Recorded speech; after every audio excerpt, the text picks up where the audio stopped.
following is a special presentation of the Sports Journey Network. Sports Journey.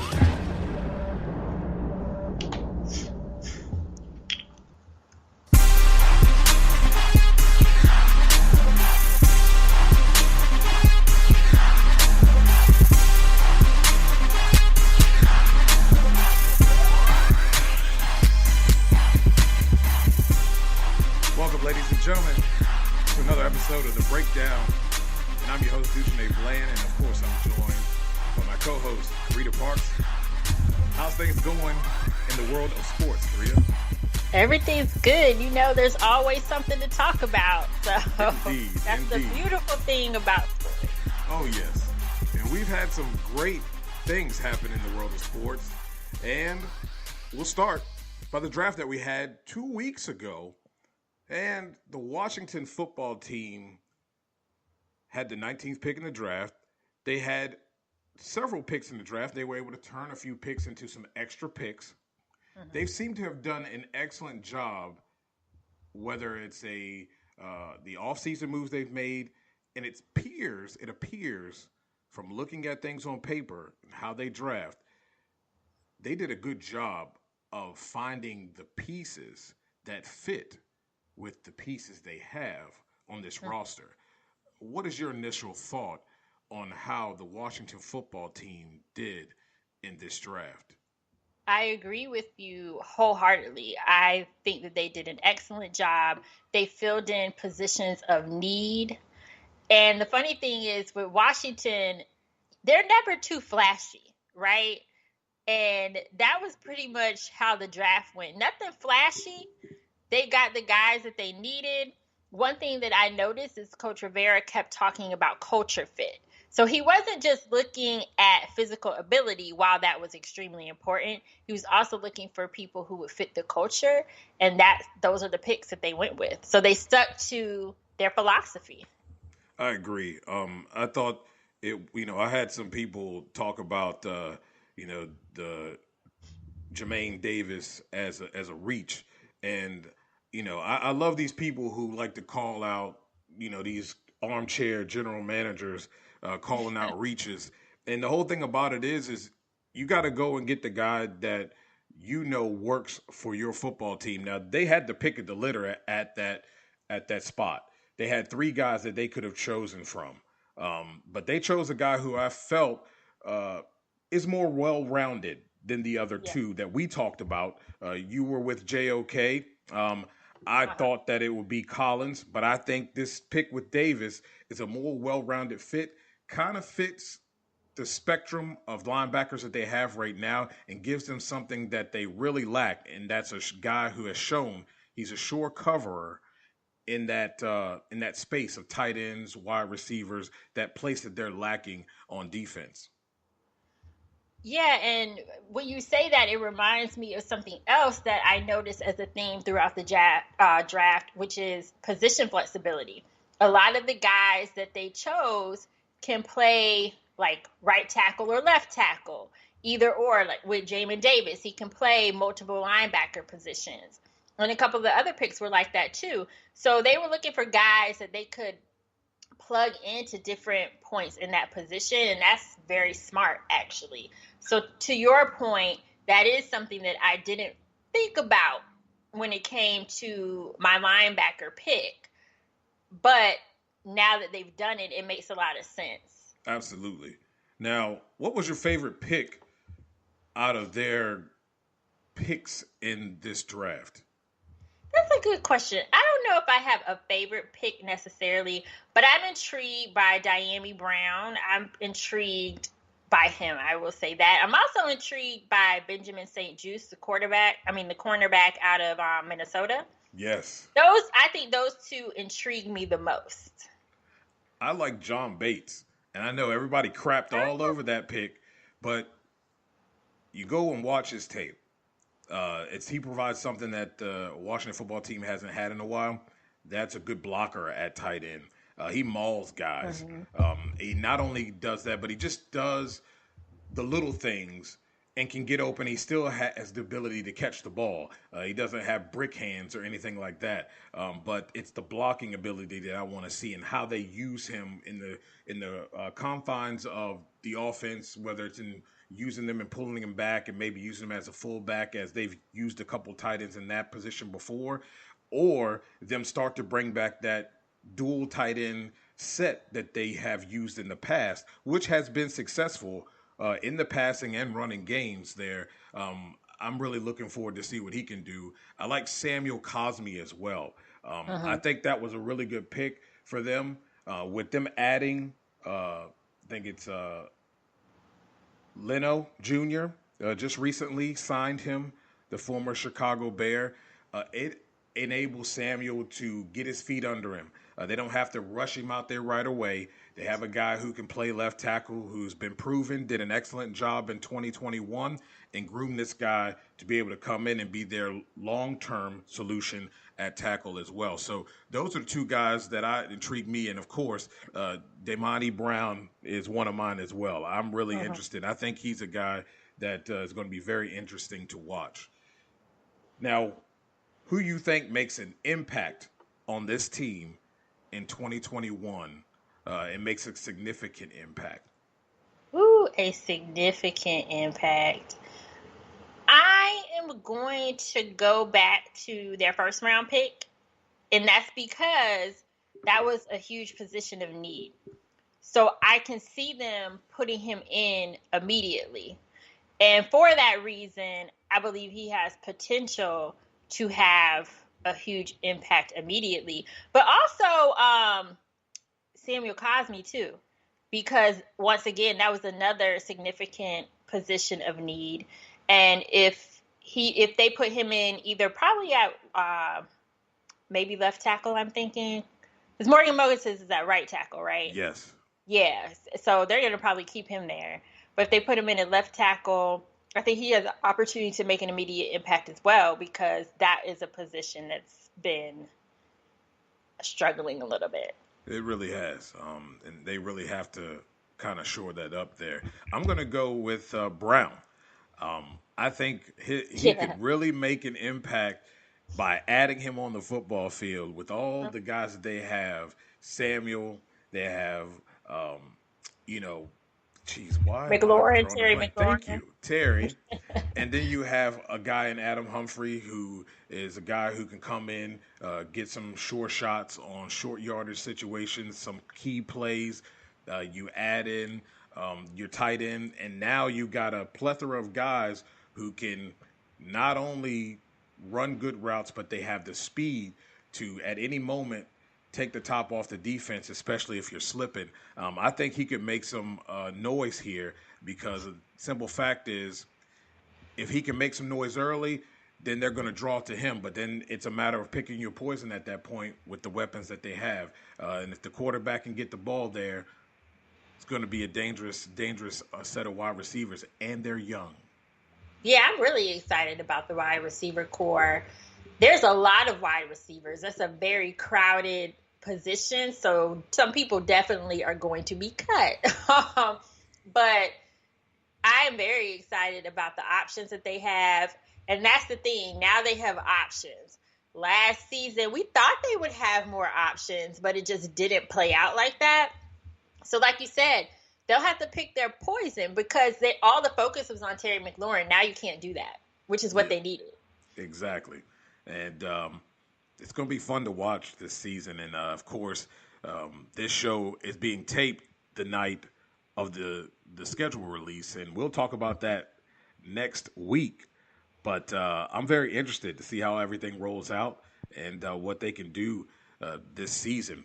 Now, to close this segment, if you were to give them a grade, what grade would you give the Washington football team in their draft? Not being biased, but I would give them an A, because I think they did what needed to be done. And like I said earlier, they filled their needs with guys that have versatility and that fit what they're trying to build here.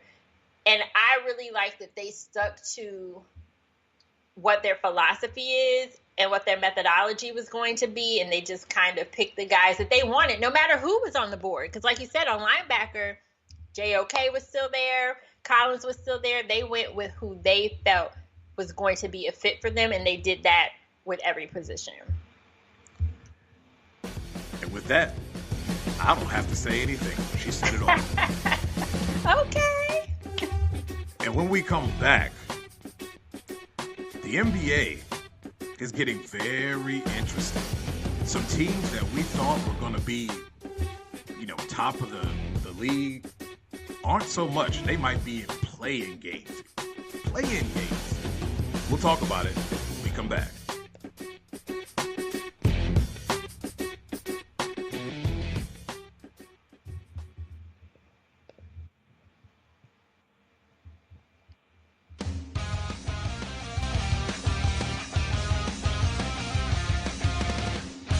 Right, so we're back with our NBA segment, and DJ, as you said, the playoffs picture is getting very, very interesting, especially with this new element of the play-in tournament. Some people don't like it.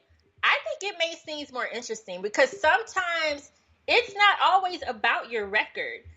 Sometimes those teams that slide in have an opportunity to make it far. And I think that that's what the players don't like, is one of these teams that gets in through the play-in could really give them a run for their money. So let's start with how the play-in tournament works on both conferences, Eastern and Western Conference. It'll be 7th place against 8th place, and then 9th place against 10th place.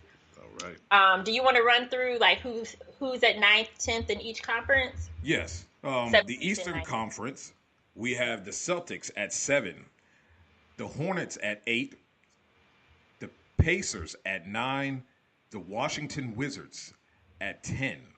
And then in the Western Conference, we have the champion Lakers at 7, Warriors at 8, Grizzlies at 9, and Spurs at 10. Isn't it crazy that the Lakers might get into the playoffs by a play-in tournament? Yes. Nobody would think that, but they might have to fight their way into the playoffs. So how do you think this is all going to play out? What are your thoughts? I really, when you look at the Eastern Conference, I think that in itself, that play-in game is tough. It's very tough. As it stands right now, that's going to be tough. I really do see Washington bumping themselves in. They didn't have the 40 wins that I predicted. No, that's what everybody predicted. Yes. But they're hot. You got to love what they're doing right now. They're not as consistent as I would like on defense, but if I had to go and play them in a one-game deal, I don't want to be that team at all because they're dangerous. In Westbrook he's super focused. He's lights out, and I don't want to have to deal with that in a clutch game. I know that he's going to show up, and I have to stop him, and he's virtually right now almost unstoppable. So I think that's going to be tough. The Lakers, I think the Lakers have to get in to be 6. I think they could beat the Warriors, but I still think they bounce out in the first round after they get in. I think they bounce out in the first round. I don't think they're at where they need to be defensively, offensively. The Spurs and the Grizzlies, that's two tough matchups there. But like I said, the Lakers could easily play themselves right into that 6th spot, and that's what they're going to work to do. Can they do it, though? They haven't shown the consistency level to do that. I don't see that happening, and I don't think they're a team that want to be in a play-in game. It's kind of like teams smelling blood in the water. The champion is wounded. And I think the Warriors could be a team that puts a dagger in them early. They could very well get bounced in the play-in game. Oh, for sure. Absolutely. I mean, they've been struggling this season. There's been injuries. Like you said, they could still slide in, but I don't think they're going to make it that far this year. No. The rotation is terrible. And isn't it something that the Wizards rotation has started to come together, and it looks like the Lakers have traded coaches with the Wizards, and the Lakers can't find out what their rotation is? Crazy, right? I will say, it's very interesting. The Wizards are coming together late. They're coming together at the right time. Only thing that concerns me at this very moment is Bradley Beal's hamstring, having that injury, and he'll be out again tonight versus the Hawks. And we saw, in the last game versus the Hawks, that Russell Westbrook and the other team members, they held it down. Russell Westbrook, they could have won that game. Russell Westbrook just missed that three. They did. But he like you said, he's focused, and he was hell bent on trying to win that game, as he should have. He broke the triple-double record. Absolutely. So he should have. But he's very focused right now. They're starting to gel. I love the addition of Daniel Gafford. I'm not really sure what Coach Brooks is doing with him in the rotation, though, because I feel like he should be in there more, but I'm not seeing that. But whatever. When he is in there, he definitely makes a huge impact on defense. And if I'm honest, when he was added to the team, it made a huge difference. Yeah. And they've been on a hot streak since. So I agree. I wouldn't want to see them right now because they are hot. Only thing that concerns me is Bradley Beal's hamstring. Absolutely. And he's another one that's been lighting it up. And they can't afford to lose those points, off the board. First off, I just want to see them play more consistent defense. I tweeted it out in their last game that they won, or two games before that they won. It just seems like in a blink of an eye, they seem to be closing the gap. They get it within a few points, and then you blink, and they're down by 10-plus points. Yeah. That's going to be their struggle because they are coming together, but they still are finding themselves in some matchups having to fight for the win down the stretch. And in the play-in or even in the playoffs, you don't want to be in a position where you're constantly trying to come from behind. They need to be in control of the game. Absolutely. And to your point, that hasn't been consistent. Like, they have done a whole better job finding ways to win. This playoff, though, looking at all the teams involved, there's no shorthanded finals contestant on either side. There's not. And I was watching TV the other day, and that was the same thing. They were like, there's no surefire, hey, this team is going to the finals, which I like personally. Yes. The play-in game reminds me of the NFL wild card games. Mm-hmm. It really does add an extra element. And I think you're right in the instance that players are nervous because you do have that team. Just like in the NFL, you have that team that gets hot at the right time. They win a wild card game, and then all of a sudden they get into that divisional game, not supposed to win it, and look what happens. They knock off a top team that had a first-round bye. And I think that's the fear for other teams as well. But it adds absolute excitement to this whole playoff, which to me needed an overhaul. Needs something to get fans to tune in regularly, not just to the big games. Yeah, and I think that's what we saw last season in the bubble. That play-in tournament was one of the most fun aspects of the playoffs, which is why they kept it. And you saw teams that were struggling like the Suns, for example. They got blazing hot, Now they're not in that position where they have to worry about a play-in tournament. But I'm excited to see who's going to slide into the playoffs through this play-in tournament. Me too.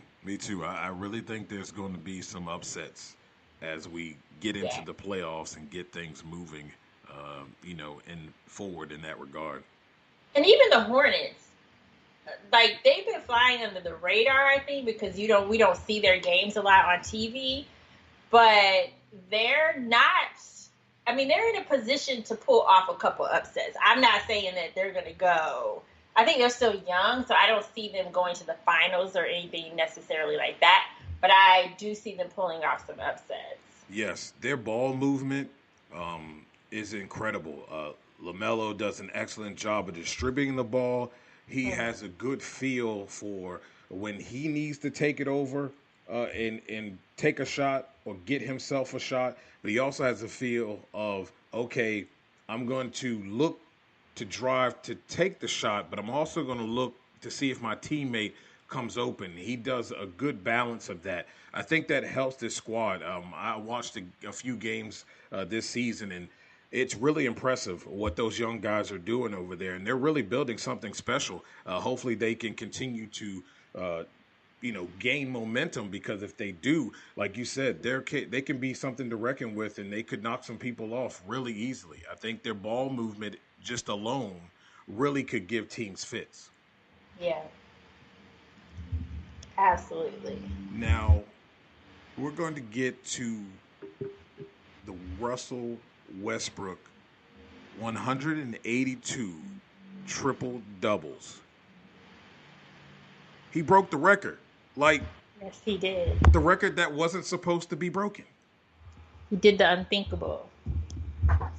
But do you feel that the fanfare and that it was given the monumental prowess that it deserved? I would say no, but this is why I think it wasn't. At least on television, on social media, I saw like a ton of tweets, and the Wizards were putting things out there, and they had videos ready. But on TV, I don't think so, and I believe that's because they were away. I really wish he would have broke that record in DC on home court with the DC fans, because I definitely think, there would have been videos like on site, Right. It would have gotten, in my opinion, more of what it deserved. Now, the Atlanta fans were clapping and they were waiting for the record, but it wasn't the same, No. And I didn't barely hear the announcement. Right. So I think that I will say the Hawks could have did, that's NBA history right there. So the Hawks, Exactly. in my opinion, should have worked with the Wizards to figure out something that they could do in game in case he broke that record. Because if he didn't break it the other night, tonight they play Atlanta again. It could have been tonight.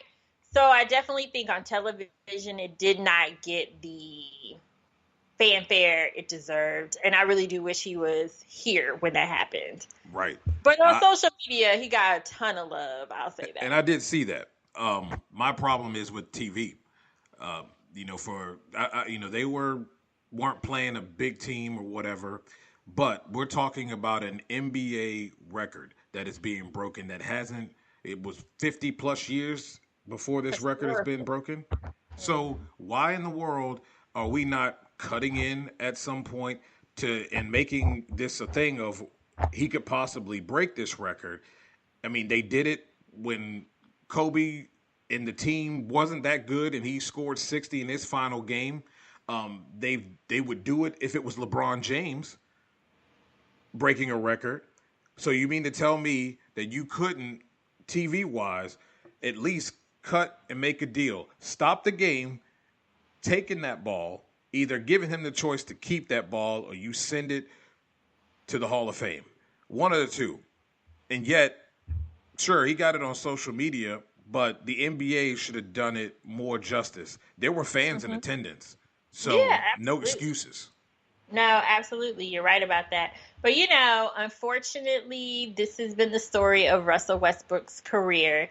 He doesn't get the respect that he deserves. There's more focus on his personality or those kinds of things versus what he's been able to do. And quite frankly, I'm sick of it because the amount of stuff, quality things that this man does for the community alone. I mean, you can speak to it just when he's just come here to Washington and what he's done for the community. What else does a guy have to do? I just don't like the fact that if it was anyone else, it would have been blown up. They would have been cut-ins. It would have been a whole bunch of talk about him getting close to this record. And quite frankly, I didn't even know he was even close to breaking that record. Oh. Maybe I'm out of the loop, but well, I did hear that, but I didn't think it was a big deal to where it was something that was heavily talked about nationally and by the NBA. And I thought the NBA and TV could have done a lot better job in that regard. Exactly. But with that said, that's pretty incredible. Who would ever thought? And it's not easy to do. I don't want to hear anybody talking about how, it's not that big a deal, because it's a big deal. If it was, everybody'd be getting triple doubles. Oh yeah, that's exactly what he said. Definitely a big deal. And, I believe he'll get his due reward. And I'm just glad he's not a guy who really cares about all that, True. It's just, hey, I did this, and he cares more about what he does off the court. So Absolutely. And to close this thing out, do you think this whole thing gives him not that he needs more fire, but do you think this gives him a little bit more incentive to stick it to the league and his opponents coming up and try to will this team to get a few playoff wins? I definitely think that will add some fuel to the fire, but honestly, I don't even think he needed that. I believe he is a guy who plays with a chip on his shoulder, and he has something to prove, period. And I think that we would still see that fire from Russell Westbrook regardless. That, guys, is it. It's been a heck of a show. And it's going to be a lot of sports going on, so catch it. We got lots of NBA games coming up. Got the NFL getting ramped up. And the NHRA, they're coming back this weekend for Wide Charlotte. So plenty of stuff to go on and to watch as we go into the weekend. And I'm looking forward to next week when these games start to kick off for the playoffs in the NBA. I don't know about you, but I'm excited. Yes, it'll be fun. Well, tell everybody what you have going on, Carita, as we close this out. All right. Well, per usual, you can follow my personal sports website, Double Take Sports, at DBL Take Sports on social media. Also, my Wizards coverage is on sportsjourney.com. Shout out to the fam. And last but not least, my Washington football team coverage is with the 3-point conversion. So you can find me there. And then my personal social media is at Carita C. Parks, where you can see all my work if you can't figure out where to find it. She's doing a lot, ladies and gentlemen, but it's all good stuff. So make sure you take a look, a listen. It's all good stuff here. Me, you can find me at NotBland21. You can also find my work at sportsjourney.com covering the NHRA. You can also listen to the Not Bland Show on Ghostcast as we talk about many things, NHRA, NBA, anything that grinds my gears. Going to start talking about a little NHRA and the 4-wide Nationals coming up in Charlotte at Z-Max Dragway. So we'll be talking about that this week. So catch it all. And we thank you so much for listening to this show. You could be doing so much and listening to so much more, but you listen to us, and we appreciate that. So for myself and Carita Parks, we are out. Yes.